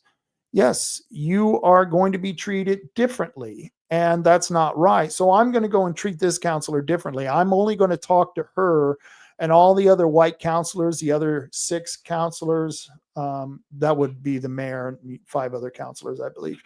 Well, they're going to have to just tolerate me sitting there talking to Melinda because, well, I'm giving her preferential treatment. And I think that's the way we should run elections now. In fact, in the city of North Bend, if they're going to have that policy, then they should do the same thing with their elections. In their elections, they should give an extra 100 votes to every minority who runs for office. It doesn't matter. It doesn't matter that it's unfair. We got to make sure that all past racist policies from the past, well, we got to make up for the difference by, creating racism now. That's how we make up for racial disparities of the past. We create racial disparities currently. Yes, right now. That's what we're doing. Yeah, the city of North Bend has figured out how to make up for all the racial discrimination that has gone on in the past with public policy by creating new racial discrimination against who they perceive as the oppressors that caused the original discrimination, and that would be white people. And so white people are treated differently now by the city of North Bend. So I'm going to treat them the same when I go to the city council. And now that they have a Latina city council member, I'm only going to be addressing her. I refuse to talk to the other city council members because they're white. And if they were truly believed in what they said, they would all resign and they would go find some oppressed group, some minority, whether it be from the LGBT community, whether it be a Hispanic or a black person, whatever. They need to find one of those people and they need to resign and give that position to a minority. And unless the city council decides to do that, well, then they're a bunch of racists, because that's what they're calling us. They're saying we're a bunch of racists, and that's why they have to discriminate against us with these anti-white policies. And this is also now happening on the Port of Coos Bay, who is, I believe they've started the same policy where businesses will have to sign an affidavit swearing an oath that they follow diversity, equity, and inclusion policies. And it's disgusting. They're doing it so they can grant money. Why? Well, that's because politicians are whores. They're all whores. I don't know what to tell you. I'm going to run to some comments here. None of your business says anyone who advocates discrimination against any race needs to be removed. I agree. Every last one of those city council members, all of them except this lovely lady. What was her name? I forget her name. Let's see. Melinda Torres. Other than Melinda Torres, all of those city council members should be removed. They're a bunch of racists. They're racist against white people. Even though they're white, they're anti-white. They're anti-white, white racist. Yep, that's what they are. And they should be removed from the city council of North Bend. And we should find other people in the LGBT community, other minorities to take their place. Because if we truly want diversity, it doesn't matter if they're qualified. It only matters if they have suffered oppression under the hands of the white people. That's what really matters. And those people have to be put into places of position where they have authority over the rest of us. It doesn't matter if they're qualified. No. We're just going to put them in that position. Think about that the next time you go in for surgery or fly on a plane. Do you want the pilot on the plane or the surgeon that's going to be operating on you? Do you want him hired based on the color of his skin, or do you want that surgeon or pilot hired based on their qualifications to fly the plane or to operate on another person? I will take the latter over the former. That's, what can I say? These people are racist. These people are the racist. Yes, they are. They are. I agree with you, none of your business. And what kills me is I'm a friend with one of the city councilors, and I talked to this person, and I don't know what happened to this person. This person used to sound like me, and he was always mad about the DEI policies, and he was mad about the woke crap that was being shoved down our throat. And he's been on the city council. I think he's been on there for like 6 months, and the guy has turned into another politician. I don't know what happens to these people. I really don't. I'm afraid for anyone who who runs for office, because eventually you'll become a politician. Maybe it's good that I haven't run for office. Maybe it's good that I haven't run for office and won, because would they change me? I don't know. This is why when I was running and I was trying to get um, uh, oh gosh, I can't think of his name. Todd Vaughn. Yes. I just spent the weekend with him this past weekend. That's funny. I just completely forgot his name. I'm getting old. What can I tell you? Well, Todd Vaughn, when I supported him in his candidacy, was because I knew Todd Vaughn was going to go back to Salem and do exactly what he said. It was the same thing with Noah Robinson. I knew they were not politicians, that they were truly representatives of the people. That's what we want in office. We don't want politicians in office. We want representatives of the people. Well, this guy in North Bend, who's now on the city council, the friend of mine, he's no longer a representative of a people. He's a politician. He's a politician who works for the city. And he's only doing what's best for the city, even though it goes against his constituency. And lucky for him, most of the constituents won't realize that, and he'll probably be able to get back into office. But it's unfortunate, because anyone who's promoting any type of discrimination should be held accountable for that discrimination and lose their position, their official position in the government. That's pretty much what I believe. When city council, and this is from Ashley Hicks, when city council says the municipal judge, it's a point rating system. And if the applicant is a veteran, let's say that applicant gets an extra 10 points, that's how it works. That's not how it should work, Ashley. And, I realize you probably don't agree with that. I wouldn't think you would agree with that, but I certainly don't agree with that. When I hired people, when I like I said, when I worked my way up in the optical industry, and I worked my way up to the top position of a supervisor, running a huge facility, an optical facility, one of the largest in the Southwest, as a matter of fact. When I did that, and I hired and fired people, on a pretty regular basis, I hired people based on their ability to do the job, or based on their ability or willingness to learn the job. One of those two. I never looked at a person and said, well, is that person brown enough? Did that person fight for this country? I mean, if a veteran came in and had no experience, and I had another person who was never a veteran, never signed up for service, but yet had experience in the optical industry, I'm taking the guy who has experience over the veteran. And it's not because I have anything against veterans. If the veteran would have had experience, I would have hired him. But I'm hiring the person who has experience, who has a proven record of being able to do the job.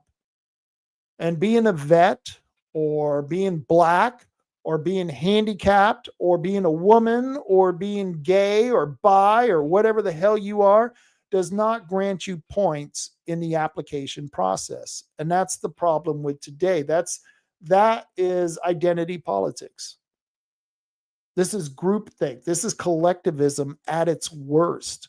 And that's what's being practiced in North Bend. And I'm going to be at the next North Bend City Council meeting. I'm only going to be there for the public comment, because I really don't want to listen to a bunch of racists lecture me on anything. These people are a bunch of racists, and they're wondering why nobody will give them a fee increase. Well, maybe if you weren't a bunch of racists, North Bend, maybe you city councilors would have got that fee increase, but you didn't. And at the work session, the video I watched, the city councilors of North Bend were sitting around bitching because they lost the vote for a fee increase on, I believe it was the wastewater treatment. Was it the wastewater or water treatment? I forget which. It doesn't matter. Whatever public utility they were bitching about that they didn't get a fee increase on. Well, damn, people, are you that tone deaf? Are you that freaking stupid? You call people racist. You sit there and you try to label people as racist. You try to have these programs that treat one group better than another group. And then you wonder why the majority of the people who are being discriminated against, who are the majority of the voters, don't give you a fee increase. I don't know how stupid you could be. But I'm definitely going to be at the next North Bend meeting because I just want to give them 3 minutes of my mind. Yep, 3 minutes of my mind and let them know what I think about their policies. And of course, I'm only going to be talking to Melinda Torres there because she's the only Hispanic.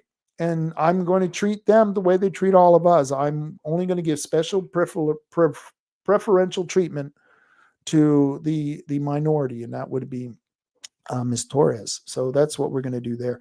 Let's see. Ashley Hicks says, these are the ways of local government. I don't agree with it. I had an applicant's majority wanted to hire, but the veteran status gave us the other hire who is the judge right now. Yeah, that doesn't surprise me. That's ridiculous. That's ridiculous. And as a city councilor, I hope you spoke out against it. And I hope you voted against the employment. Because the thing is that I see a lot of city councilors who go along with it say, well, that's the law. And if the law has discrimination written into it and it's legal and the courts vetted it, even though it's discriminatory, I'm going to go ahead and vote for it. Because I see that all the time. Ashley has another comment, says, the local government has their attorney present and they direct the hiring process. Yeah, we need to get rid of the attorneys in the hiring process. I never had an attorney. I hired and fired a lot of people in my time, and never once did I have an attorney present, and never once did I face a lawsuit.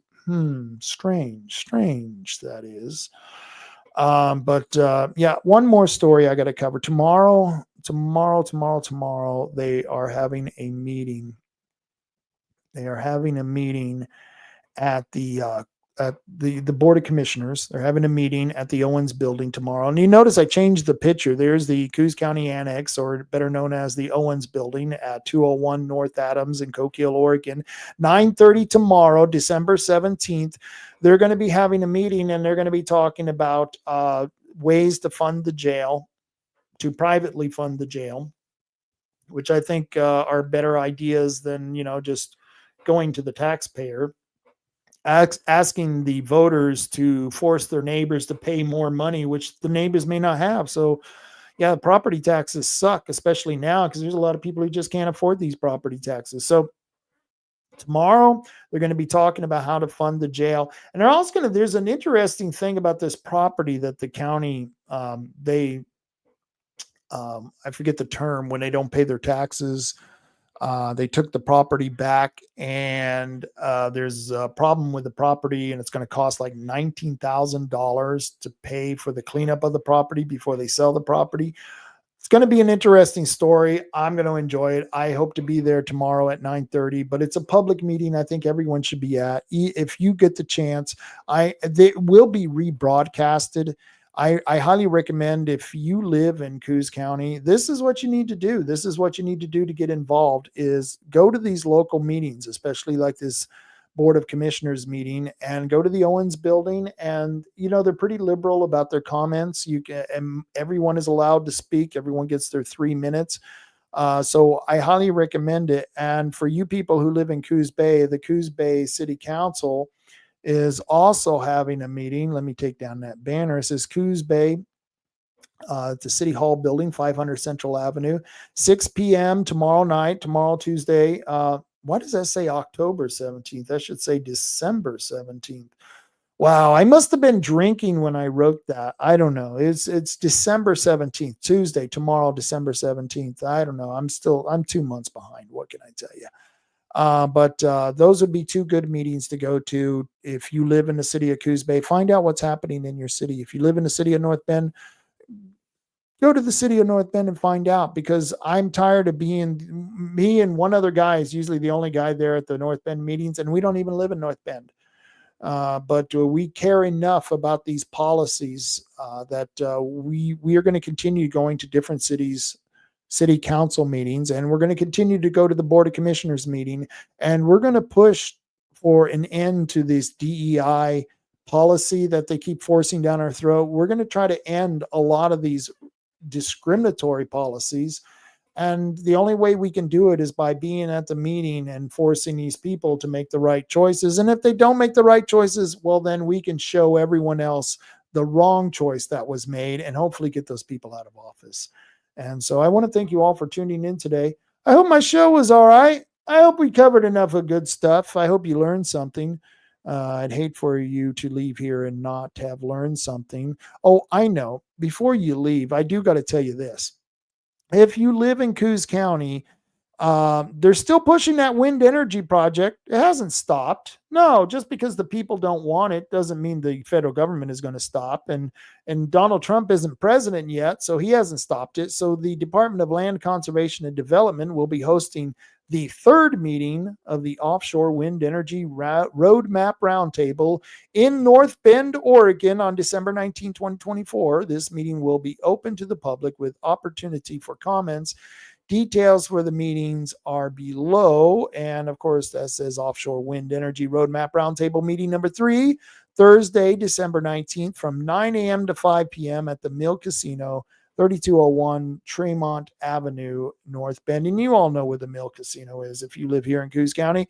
9 a.m. to 5 p.m. Wow, it's a long day. And, if you can just make it there for 5 minutes during the day, please do. Just show up. And if you just have time to stick your head in the door and yell at anyone who works for the Department of Land Conservation and Development, yell at them, "We don't want the damn windmills."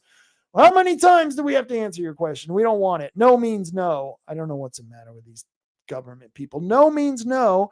And the people have said no, but they're moving forward with these meetings. So please, if you get a chance, go to the Mill Casino Thursday, December 19th. That's this Thursday, anywhere between 9 a.m. and 5 p.m. because that's a good event. And I think we need more people there yelling at BOEM, telling them we don't want this. We don't want these things. We don't want it. How many times do we have to tell you?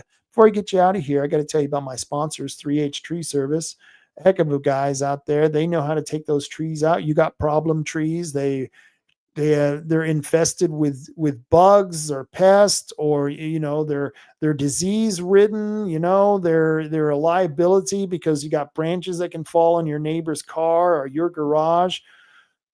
You got some that might be a liability because they can catch on fire and you want to get rid of it. Call 3H Tree Service and they can take out those trees with surgical precision. That's 541-294-1800. Once again, that's 541-294-1800. 3H Tree Service. Take care of all your tree needs here in Coos County. They'll probably travel to Curry or Douglas County if for the right job. And so give them a call, 541-294-1800. Once again, that's 541-294-1800. Tom and Gigs. If you got any automotive needs, I highly recommend Tom and Gigs. It's over in the Empire neighborhood in Coos Bay, right behind the car wash. Yes, behind the car wash in the Empire neighborhood at 135 South Shoneman Street. If you need any rails for your car, you need mufflers, you need light bars, you need lights, you need some fog lights. We got a lot of fog here. You might need some fog lights. You need to get that car aligned. Or you just need to go and make sure that everything on your car is working properly. Take it over to Tom and Gigs. They can take care of all your automotive needs. And if it's Christmas time, folks, and you need some gifts, they got some really cool gifts. They got some remote control cars. They had some boats. They had a helicopter not too long ago. Some really cool stuff over there. Remote control cars, really fancy stuff. They're the place to go, the largest place to get all your remote control car parts and accessories right there at Tom and Gigs. I mean, thousands of parts they got there for remote control cars. And they got some tannerite. I don't know. Christmas is coming up. You need a blast for Christmas. They got tannerite at Tom and Gigs. Get your car aligned, pick up some tannerite, and get a remote control car for the kid. You're all set. Tom and Gigs. I highly recommend it over there at 135 South Shoneman. And they can be reached by phone at 541-888-4660. Herbal Choices, they're your cannabis choice. Herbal Choices, the finest dispensary in Coos County, herbal choices for all your herbal needs. And here's 5 stores to choose from. 4 of them are right on Highway 101. They have one in Reedsport, they have one in North Bend, one in Coos Bay, and one in Bandon. That's right. For all your herbal needs, herbal choices. And don't forget about that store in Charleston if you live in Charleston. They're fine people over there at Herbal Choices. You can find out a lot of information from their bud tenders. They've got well-lit parking lots with well-lit stores, very professional people over at Herbal Choices. Oregon Firearms Federation. Oregon Firearms Federation is the only no-compromise gun organization. And Kevin was great. If you want to see Kevin Starrett, he did a great interview. Was it last week? Week before last. Susan Gallagher was last week. Actually, both of the last 2 Mondays have been good shows. I had Kevin Starrett on 2 weeks ago, and then I had Susan Gallagher on last week. But Kevin Starrett, he nailed it. And he's international. He was on a podcast from Australia talking to some Australian guy. That's right, mate. Put a shrimp on the barbie. Yes, that's it. I don't know. I don't have a very good Australian accent. What can I tell you? But it was great. This guy talked such good English. I couldn't understand a word he said. Half the words he used. Maybe it was me. I don't have my Australian English down very well. But Kevin did a damn good job over there answering questions. And I'll tell you what, he's the only one who's really defending your Second Amendment rights here in Oregon through the Oregon Firearms Federation. Go to OregonFirearms.org and find out more about this organization because, like I said, they're the only no-compromise gun group in Oregon. They're not my sponsors, but I want to remind everyone there's a gun club in Bandon, the Bandon Gun Club. You can find out more at bandongunclub.org. They don't have a rifle range, but if you do want to shoot your rifle, you can go to Taiga Sports Park, taigasportspark.org, find out more because they're ran by volunteers. And they may not be open right now because it's rainy. It's really rainy. It gets really muddy out there, but they got good people out there. And, well, that's pretty much what I've got for you. I hope you all had a good time. I'm going to be coming on this. I don't know if I'm going to do a Friday night rant this Friday. This Christmas thing has really gotten me, we're just busy. I got to wrap presents. I got to do cards, and I got a big family. It really sucks because I got to write the cards for my family, and my wife's got to write the cards for her family. And she's an only child, and then she doesn't have a lot of cousins, where I've got 5, 6 siblings and a family that I've got more cousins than I know what to do with. So Christmas it's not fair because when I got to write out the cards, I got like 50, 60 cards to write out. She's got 4. It's just, I don't know. It must be nice to be the only kid. But that's pretty much what's happening in my world. So I don't know really what's going to be happening on Friday if we're going to do a Friday night rant. I'm looking for guest coming up. Let's see. I probably won't be doing a Friday night rant, and I probably won't be doing a Rob Taylor report after Christmas. I'm going to wait till after Christmas until we do something. So if you don't see me the next week on Friday or Monday, don't be surprised. And if you do, don't be surprised. I don't know. I may do a report. If there's some really good news, I might do a report. Let's see. I've got another. Merry Christmas, Rob. Thanks for chatting tonight. I appreciate what you're doing. God bless you. God bless America. Thank you so much, Ashley. And I hope you have a very Merry Christmas. And we need all the blessings we can get. That's for darn sure. Thank you, Ashley. I appreciate it. And thank all of you who tuned in. I hope you enjoyed it. And please like, share. Like, share, and subscribe to my channel. I never do that enough. And if you want, I would ask that you sign up for my newsletter. I haven't been able to send it out for the last 2 or 3 weeks because I've been having a problem with the service provider for my website. I'm going to get that worked out this week. Hopefully get another newsletter out. But if you want to get signed up for that newsletter, go to robtaylorreport.com. Right there on the screen, you see it at the bottom, robtaylorreport.com. And sign up for my newsletter, and you can find out a lot of the latest news that is happening here locally on the blog page You can check out all the latest, some of the interviews I've done in the past. You got links to many different government news sources that I get my news from. So there's a lot of information you can find out there, right there on robtaylorreport.com. And please sign up for the newsletter.